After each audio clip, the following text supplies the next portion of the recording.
शांति। ओम शांति। बाबा बाबा ओम शांति। आज 17 जनवरी 2023 की मुरली है। बाबा कह रहे हैं, मीठे बच्चे, तुम इस पाठशाला में आए हो अपनी ऊंची तकदीर बनाने। तुम्हें निराकार बाबा से पढ़कर राजाओं का राजा बनना है। प्रश्न पूछते हैं बाबा कि कई बच्चे हैं भाग्यशाली लेकिन बन जाते हैं दुर्भाग्यशाली, कैसे?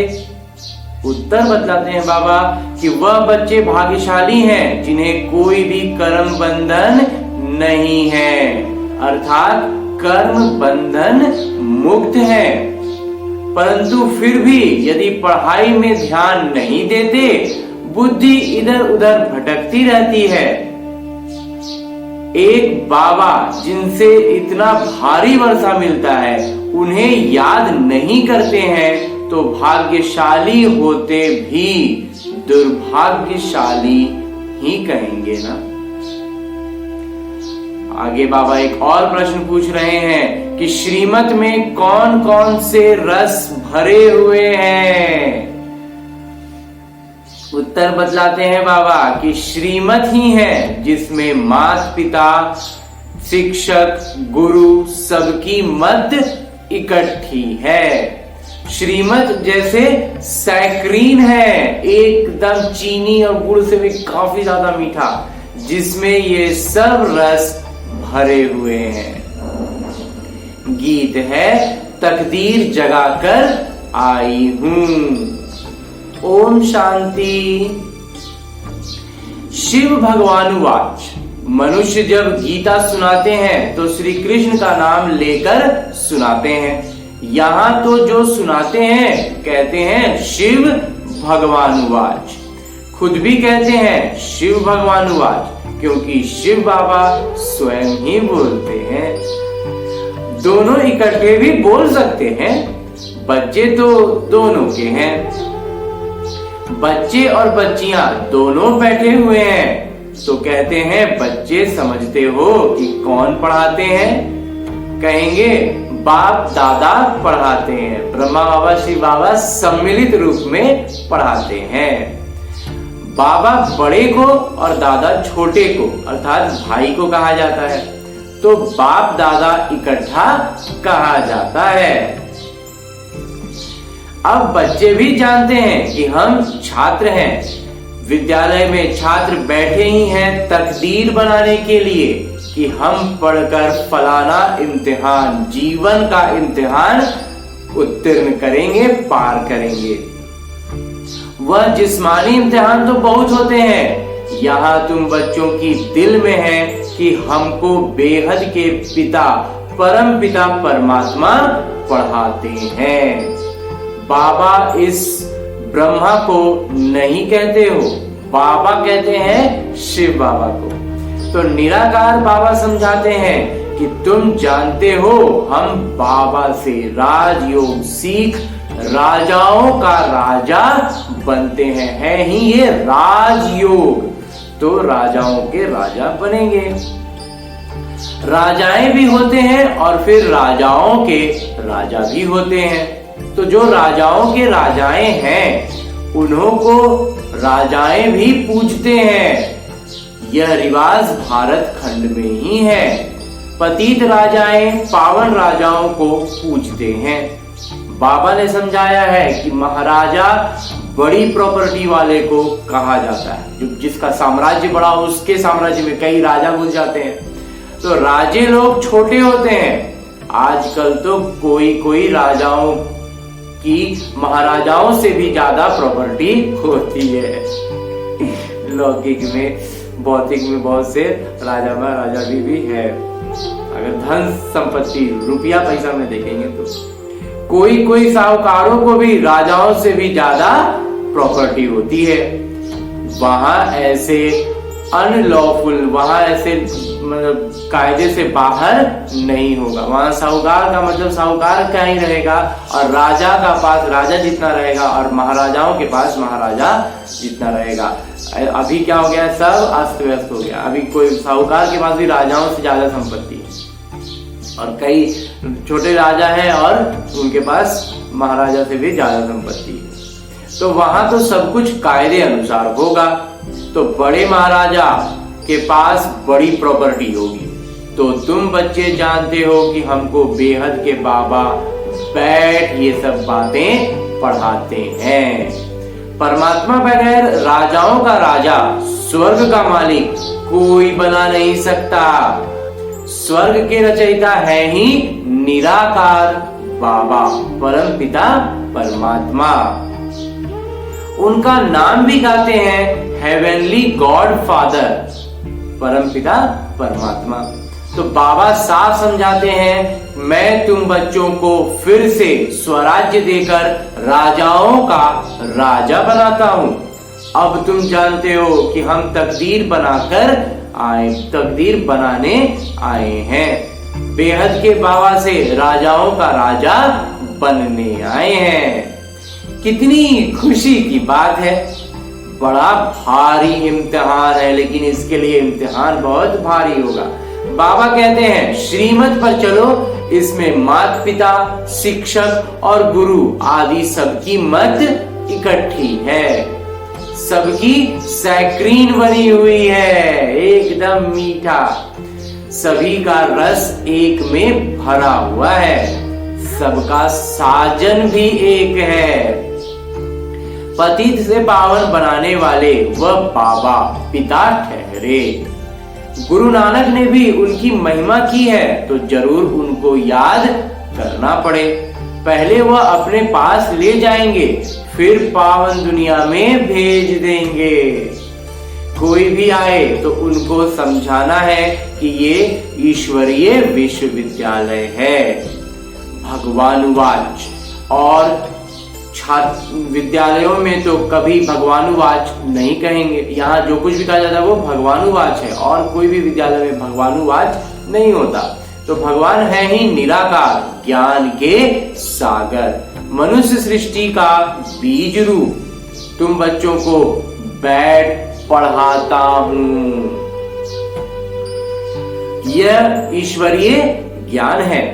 सरस्वती को ज्ञान की देवी कहते हैं, तो जरूर ईश्वरीय ज्ञान से ईश्वरीय देवी बनते होंगे। ईश्वरीय ज्ञान मिलेगा तब तो वो ईश्वरीय देवी देवता बनेंगे। तो बैरिस्टरी नॉलेज से बैरिस्टर ही बनेंगे। अब कानून की पढ़ाई करेंगे तो कानून का ही वकील बनेंगे, जज बनेंगे। तो ये है गॉडली नॉलेज, ये है ईश्वरीय ज्ञान। तो सरस्वती को भगवान का ज्ञान दिया है। तो जैसे सरस्वती ज्ञान की देवी हैं, वैसे तुम बच्चे हो।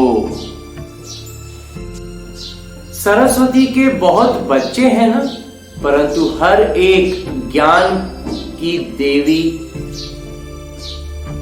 कहला जाए ये हो नहीं सकता। ज्ञान तो ईश्वर का सबको मिल रहा है, और उनसे भी कई बच्चे ले रहे हैं, लेकिन सब के सब ज्ञान की देवी बन जाए ये नहीं हो सकता है। तो इस समय अपने को देवी नहीं कहते हैं, वहां भी तो देवी देवताएं ही कहेंगे। इस समय अपने को देवी नहीं कहलाना है। उस समय जब स्वर्ग में पहुंचेंगे तब तो देवी देवता ही कहलाएंगे। तो उस समय हमारा पुरुषार्थ का फाइनल रिजल्ट आ चुका होगा। अभी तो बार बार पुरुषार्थ ऊपर नीचे हो जाता है।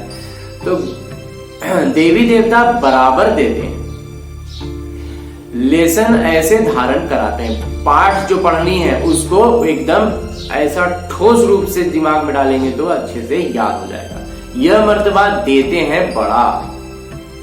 बाकी देवताएं देवी देवताओं तो हो नहीं सकते। बाकी जितने भी हैं वो सब गॉड गॉडेस तो नहीं हो सकते हैं। ये माता पिता तो जैसे कि गॉड गॉडेस हो जाते हैं, वो पूरा मतलब लक्ष्मी नारायण हो जाते हैं, परंतु है तो नहीं ना। अभी तो फिलहाल में नहीं है। तो निराकार बाबा को गॉड फादर कहते हैं। निराकार परमात्मा जो हो गए वो परम पिता परमात्मा है, वो सब सर्वोच्च है, सर्वश्रेष्ठ है। तो इन साकार को गॉड थोड़े ही कहेंगे। तो इसलिए बाबा कहते हैं कि ये जो साकार में ब्रह्मा बाबा है इनको भगवान नहीं कहेंगे। ये बड़ी गूढ़ बात है, इसको बहुत सूक्ष्मता से और बहुत पवित्रता से समझेंगे तब समझ में आती है। आत्मा और परमात्मा का रूप और फिर संबंध कितनी गूढ़ बात है। यह जिस्मानी संबंध काका चाचा मामा आदि तो साधारण है, ये तो है रूहानी संबंध। तो समझाने की बड़ी युक्ति चाहिए। माता पिता अक्षर गाते हैं तो जरूर कोई अर्थ है ना, तो वह अक्षर अविनाशी बन जाता है, भक्ति मार्ग में भी चला आता है। तुम बच्चे जानते हो हम स्कूल में बैठे हैं, पढ़ाने वाला ज्ञान सागर है, इनकी आत्मा भी बढ़ती है, इनकी आत्मा भी पढ़ती है। जो ब्रह्मा बाबा है उनकी आत्मा भी पढ़ती है साथ साथ। तो इस आत्मा का बाबा वो परमात्मा है जो सभी के पिता है और वो पढ़ाते हैं। उनको गर्भ में तो आना नहीं है, तो ज्ञान कैसे पढ़ाएं? वो आते हैं ब्रह्मा के तन में। उन्होंने फिर ब्रह्मा के बदले श्री कृष्ण का नाम डाल दिया है। ये भी नाटक में है। कुछ भूल हो तब तो बाबा आकर इस भूल को सही कर अभूल बनाए। निराकार को न जानने के कारण ही मूंझ गए हैं। बाबा समझाते हैं मैं तुम्हारे बेहद का पिता, बेहद का वर्षा देने वाला हूँ। लक्ष्मी नारायण स्वर्ग के मालिक कैसे बने ये कोई भी नहीं जानते। जरूर कोई ने तो कर्म सिखाए होंगे ना, और वो भी जरूर बड़े होंगे जो इतना ऊंच पद प्राप्त कराया। मनुष्य तो कुछ नहीं जानते। बाबा कितना प्यार से समझाते हैं, कितनी बड़ी सत्ता है। सारी दुनिया को पतित से पावन बनाने वाले मालिक हैं। समझाते हैं ये बना बनाया नाटक है, तुमको चक्र लगाना होता है। बस इस नाटक में हमें चक्र लगाना है, में अपना किरदार निभाना है। इस बनावट की कोई भी नहीं जानता, इस बनावट को कोई नहीं जानता। नाटक में कैसे हम किरदार हैं, कैसे कलाकार हैं, ये चक्र कैसे फिरता है, दुखधाम से सुखधाम कौन बनाता है, ये अब तुम जानते हो। तुमको सुखधाम के लिए पढ़ाता हूँ। तुम ही 21 जन्मों के लिए सदा सुखी बनते हो और कोई वहां जा न सके। सुखधाम में जरूर थोड़े मनुष्य होंगे। समझाने के लिए बिंदुएं बहुत अच्छी चाहिए।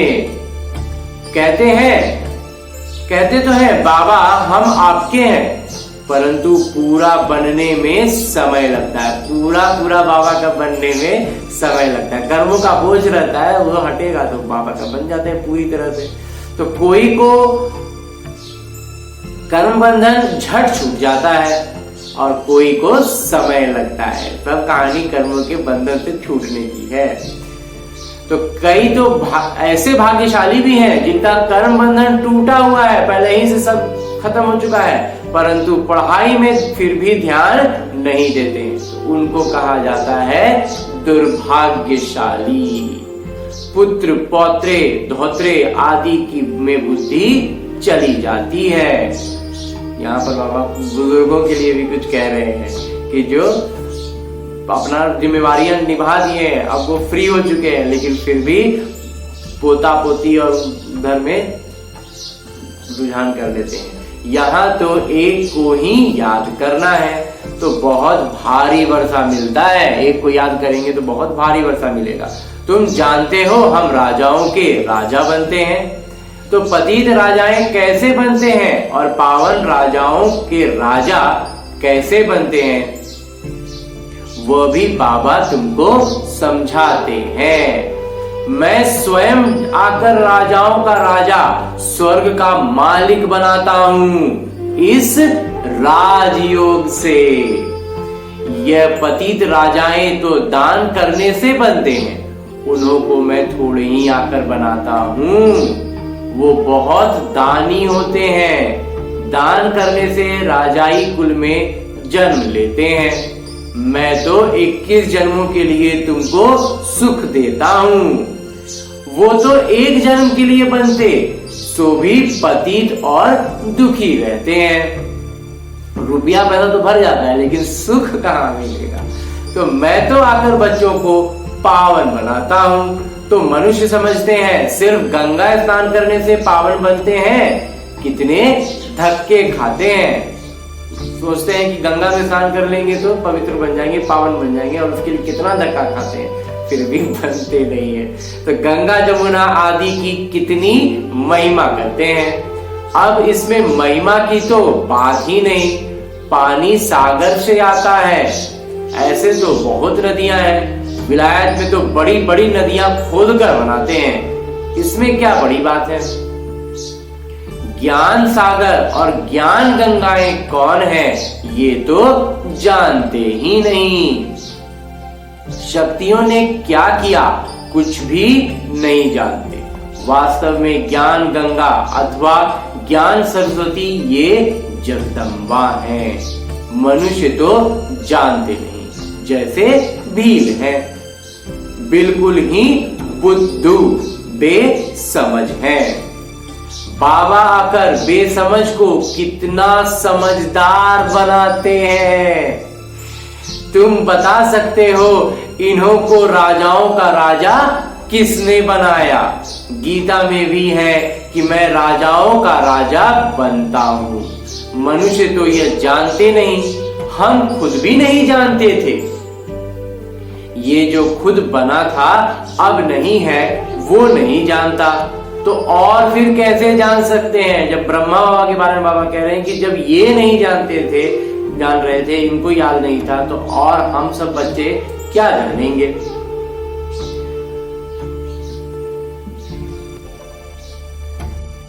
सर्वव्यापी के ज्ञान में कुछ भी नहीं है।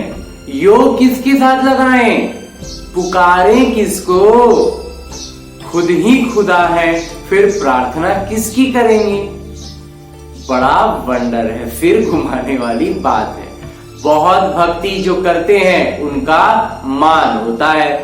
भक्त माला भी है ना, तो ज्ञान माला है रुद्र माला, और एक भक्त माला अलग है। तो ये फिर भक्त माला वो है निराकारी माला। सभी आत्माएं वहां रहती हैं। उनमें भी पहला नंबर आत्मा किसकी है, सबसे क्रम में सबसे ऊपर कौन है।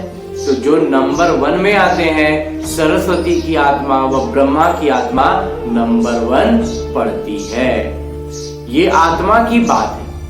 भक्ति मार्ग में तो सब जिस्मानी बातें हैं। फलाना भक्त ऐसा था, उनके शरीर का नाम लेंगे, क्योंकि वो आत्मा तो फिर दूसरे नाम रूप में आ जाएगी, तो वो नाम रूप तो उसी शरीर के साथ रह गया। तो तुम मनुष्य को नहीं कहेंगे। तुम जानते हो ब्रह्मा की आत्मा क्या बनती है। वह जाकर शरीर धारण कर राजाओं का राजा बनते हैं। आत्मा शरीर में प्रवेश कर राज्य करती है। अभी तो राजा नहीं है, राज्य करती तो आत्मा है ना। तो मैं राजा हूँ, मैं आत्मा हूँ, इस शरीर का मालिक हूँ। अहम आत्मा शरीर का नाम श्री नारायण धराए, फिर राज्य करेंगे।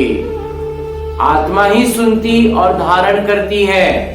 आत्मा में संस्कार रहते हैं। अब तुम जानते हो हम बाबा से राजाई लेते हैं। श्रीमत पर चलने से बाबा दोनों मिलकर कहते हैं बच्चे, ब्रह्मा बाबा और शिव बाबा दोनों सम्मिलित रूप से कहते हैं बच्चे। दोनों को बच्चे कहने का हक है। तो आत्मा को कहते हैं निराकारी बच्चे।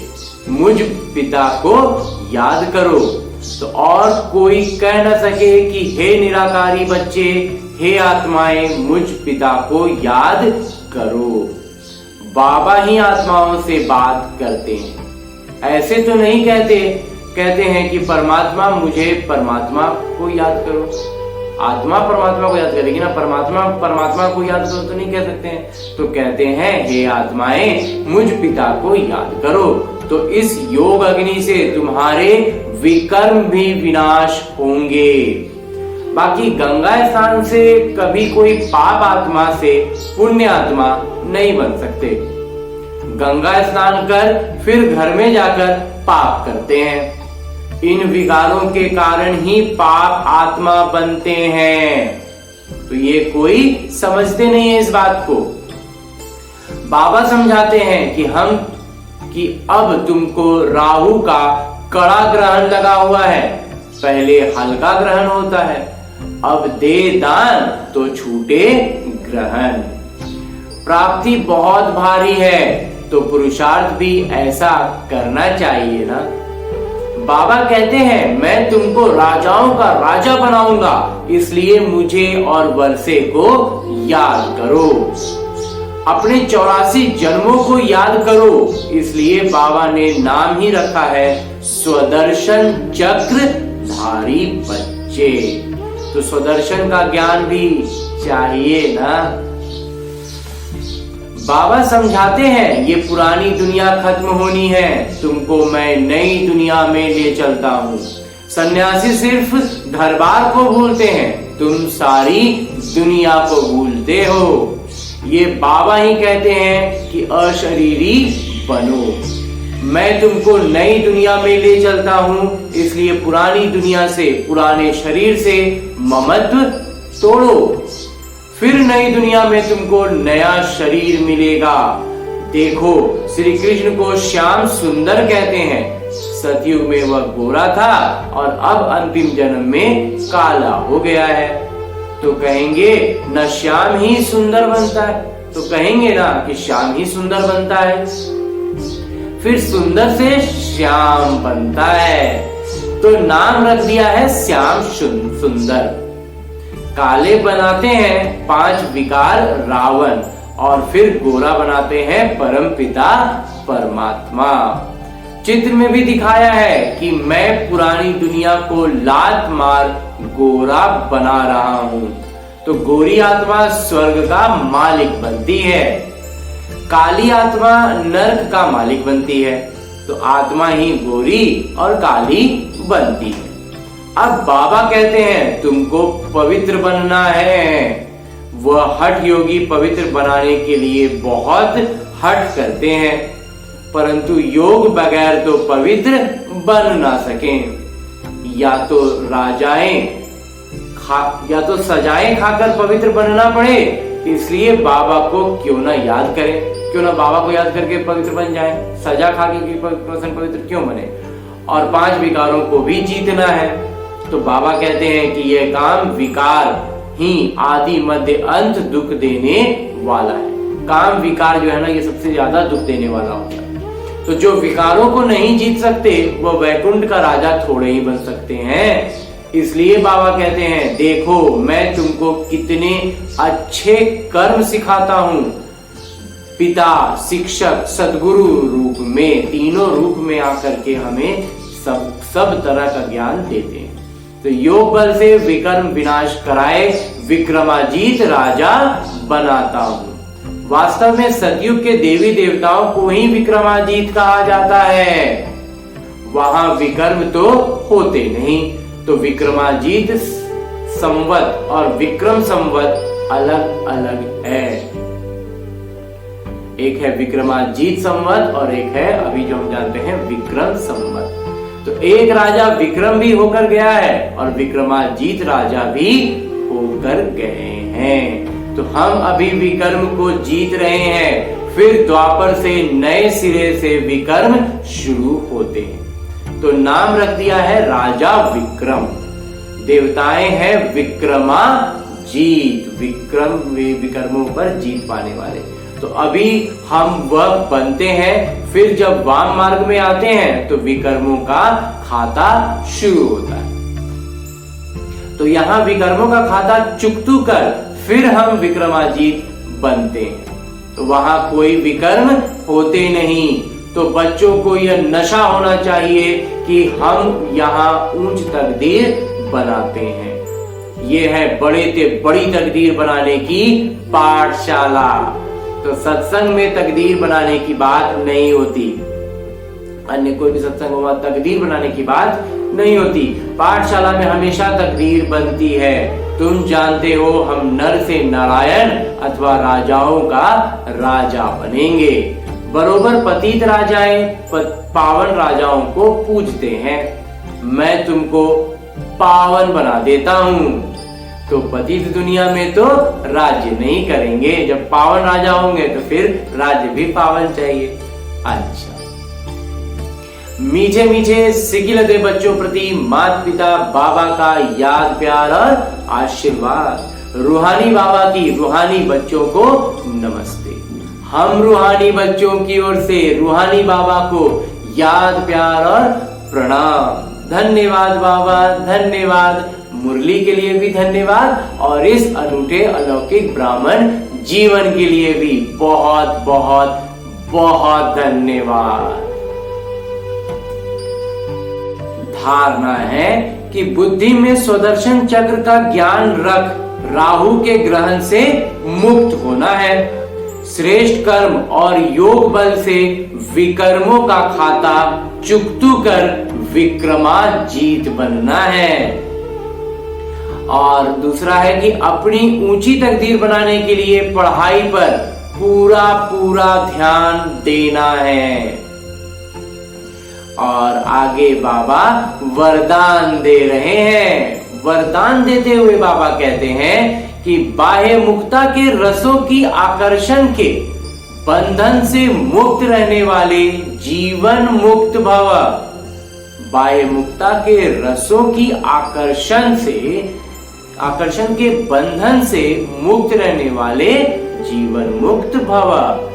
तो बाह्य मुक्ता अर्थात व्यक्ति के भाव स्वभाव और व्यक्त भाव के वाइब्रेशन, संकल्प, बोल और संबंध संपर्क द्वारा एक दूसरे को व्यर्थ की तरफ उकसाने वाले, सदा किसी न किसी प्रकार के व्यर्थ चिंतन में रहने वाले और आंतरिक सुख, शांति और शक्ति से दूर ये बाहिर मुक्ता के रस भी बाहर से बहुत आकर्षित करते हैं। इसलिए पहले इसको कैंची लगाओ, पहले इसको काट के हटाओ। तो यह रस ही सूक्ष्म बंधन बन सफलता की मंजिल से दूर कर देते हैं। जब इन बंधनों से मुक्त बनो तब कहेंगे जीवन मुक्त। ये बाहिर मुक्ता, बाहर की ओर सबका व्यवहार देखना, उनके स्वभाव देखना, उनके प्रति आकर्षित होना या उनसे विकर्षित होना, किसी से नफरत भी करना, या उनसे बहुत ज्यादा देवभान में आकर किसी से लगाव में आना, ये सारी चीजें बाहिर मुक्ता है। और ये बाहिर मुक्ता रहेगी तो हम उसके आकर्षण के बंधन में बंधे रह जाएंगे। तो बाबा कहते हैं इस बाहिर मुक्ता को कैंची लगाओ, इसको काट के खत्म करो। पढ़ाई पर पूरा पूरा ध्यान देना है। और अंत में स्लोगन है, मुरली का उपदेश है कि जो अच्छे बुरे कर्म करने वालों के प्रभाव के बंधन से मुक्त साक्षी व रहम दिल है वही तपस्वी है। जो अच्छे बुरे कर्म करने वालों के प्रभाव के बंधन से मुक्त हैं, जो कोई अच्छा कर्म कर रहे हो उनसे भी, जो बुरा कर्म कर रहे हो उनसे भी, उनके प्रभाव में नहीं आते हैं और उसके प्रभाव में आ गए तो उसके बंधन में बंध गए। तो उसके बंधन में नहीं बने तो क्या होंगे, साक्षी रह पाएंगे। और जब साक्षी होंगे तो रहम दिल है और फिर वही तपस्वी है, सच्चे तपस्वी हैं। अच्छा, ओम शांति बाबा। ओम